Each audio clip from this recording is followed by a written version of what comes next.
بسم اللہ الرحمن الرحیم۔ السلام علیکم دوستوں، میں امید کرتا ہوں کہ آپ سب خیریت سے ہوں گے۔ بہت سارے میرے بھائی نورانی پری کا شوق رکھتے ہیں اور بہت ساری میری بہنیں نورانی پری کو تذکیر کرنے کا شوق رکھتی ہیں، لیکن ہر کسی کی یہ خواہش پوری نہیں ہوتی۔ خواہش اس لیے پوری نہیں ہوتی، نورانی پری میں پرہیز وغیرہ ہوتے ہیں اور اس میں ڈر خوف ہوتا ہے۔ آج میں آپ کے لیے اس طرح کا ایک عمل آپ لوگوں کی خدمت میں لے کر حاضر ہوا ہوں، جس کی میں جتنی بھی تعریف کروں اتنی ہی کم ہے۔ اور ابھی تک آپ لوگوں نے میرے چینل کو سبسکرائب نہیں کیا تو کر لیں، تاکہ عملیات کی نئی سے نئی ویڈیو آپ لوگوں کو ملتی رہے اور آپ لوگوں کے علم میں اضافہ ہوتا رہے۔ یا وہ دودوں سے پری کی حاضری کا عمل، ٹھیک ہے، عمل کو مسلمان مرد اور عورت دونوں کر سکتے ہیں۔ اس میں کسی قسم کا کوئی ڈر نہیں ہے اور خوف نہیں ہے، نہایت ہی آسان عمل ہے۔ اس میں پرہیز جو ہے وہ یہ ہے، آپ نے ہر طرح کا کوئی گوشت نہیں کھانا، ٹھیک ہے۔ ایک دن جس دن آپ نے عمل کو کرنا ہے اور آپ نے ابلا ہوا انڈا نہیں کھانا، اس کے بعد کچا دودھ نہیں پینا اور آپ نے کچی سبزیاں نہیں کھانی، یہ چیزیں احتیاط کرنی۔ آپ نے تب جا کے عمل میں کامیابی ہوگی، ورنہ عمل میں کامیابی نہیں ہوگی۔ میں آپ کو پہلے بتا رہا ہوں، عمل آپ کسی بھی دن کر سکتے ہیں۔ بعد نماز عشاء آپ نے عمل کرنا ہے۔ جس دن آپ نے عمل کرنا ہے اس دن عمل کو کرنے سے پہلے دن کو آپ نے روم کو اچھی طرح صاف کرنا ہے۔ اس کے بعد آپ نے اس روم میں خوشبودار اگربتیاں لگا دینی ہیں، اور جس دن عمل کو کرنا ہے آپ نے کوشش کرنی ہے پورا دن آپ سے کوئی گناہ نہ ہو۔ درود پاک کو کثرت سے سارا دن پڑھیں۔ بعد نماز عشاء آپ نے عمل کرنا ہے۔ جس جگہ پر آپ نے عشاء کی نماز پڑھنی ہے اسی جگہ پر آپ نے عمل کرنا ہے۔ آپ نے صاف ستھرے کپڑے پہن لینے ہیں، باوضو حالت میں آپ نے ہو جانا ہے اور تازہ غسل کرنا ہے، اور کسی بھی رنگ کے صاف ستھرے کپڑے پہن کے، ٹھیک ہے، کپڑوں پر خوشبو وغیرہ لگا لینی ہے۔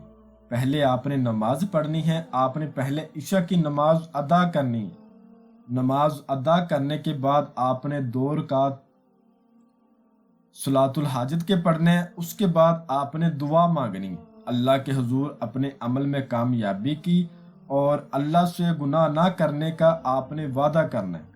پچھلے گناہوں کی معافی مانگنی ہے، کیونکہ گناہوں کی منحوسیت کی وجہ سے بھی نورانی عمل میں کامیابی نہیں ہوتی، یہ بات آپ یاد رکھ لیں۔ پھر آپ نے اپنا آثار لگانا ہے۔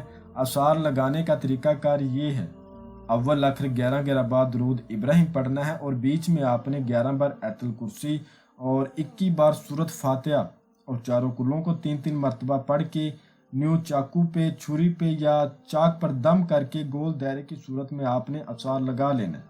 اس کے بعد آپ نے قبلہ شریف کی طرف منہ کرنا ہے اور اول آخر 31 بار درود ابراہیم پڑھنا ہے، اور بیچ میں یا ودودو کو آپ نے 5100 بار پڑھنا ہے۔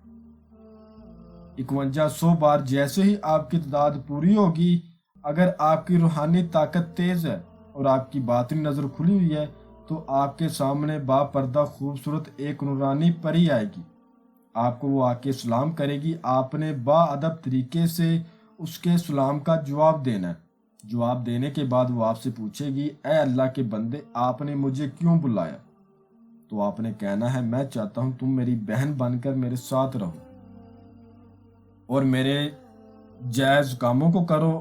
آپ نے اس سے جو قسم لینی ہے اس کا طریقہ کار یہ ہے، قسم کھاؤ حضرت سلیمان بن داؤد علیہ السلام کی، جب بھی بلاؤں گا آؤ گی، جدھر بھیجوں گا جاؤ گی، اور جو کہوں گا وہ کرو گی۔ یہ قسم 3 بار لینی ہے۔ اس کے بعد آپ نے کہنا ہے، قسم کھاؤ کلمہ محمد کی، مجھے، میرے بیوی بچوں کو اور میرے خاندان کو، میرے کاروبار کو کبھی بھی تم کوئی نقصان نہیں دو گی، اور جو بھی میرا جائز کام ہوگا وہ تم کرو گی۔ اس کے بعد آپ نے اس کو اجازت دے دینی ہے، جب بھی مجھے ضرورت ہوگی میں تم کو بلا لیا کروں گا۔ اس کی دوبارہ حاضری کا طریقہ کار یہ ہے، کسی بھی نماز کے بعد یا وضو کو آپ نے 21 بار ورد میں رکھنا ہے، اور جب دوبارہ اس کی حاضری کرنی ہے تو یا وضو کو آپ نے 40 بار پڑھنا ہے، اس کی حاضری ہو جائے گی۔ حاضری بھی اس کی باوضو کرنی ہے اور تنہائی میں کرنی ہے، اکیلے اس کی حاضری کرنی ہے۔ دنیا کا ہر جائز کام آپ اس سے لے سکتے ہو، آپ کی ہر طرح سے یہ مدد کرے گی۔